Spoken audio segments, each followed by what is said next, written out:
أعوذ بالله من الشيطان الرجيم. واتل عليهم نبأ ابني آدم بالحق إذ قربا قربانا فتقبل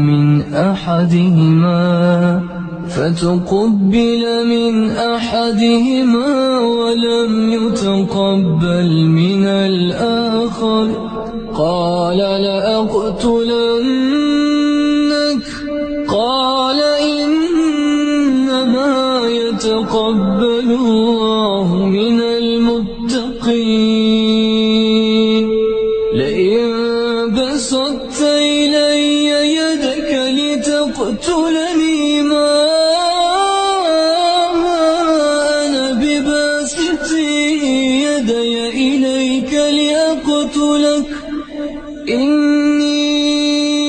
أخاف الله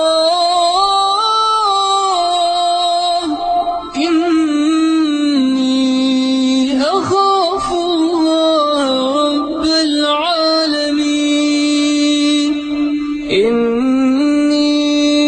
أريد أن تبوء بإثمي وإثمك فتكون من أصحاب النار وذلك جزاء الظالمين فطوعت له نفسه قتل أخيه فقتله فأصبح من الخاسرين فبعث الله غرابا يبحث في الأرض ليريه كيف يواري سوءة أخيه قال يا ويلتى عجزت أن أكون مثل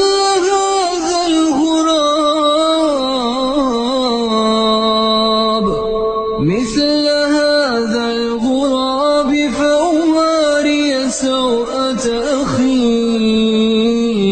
فأصبح من النادمين.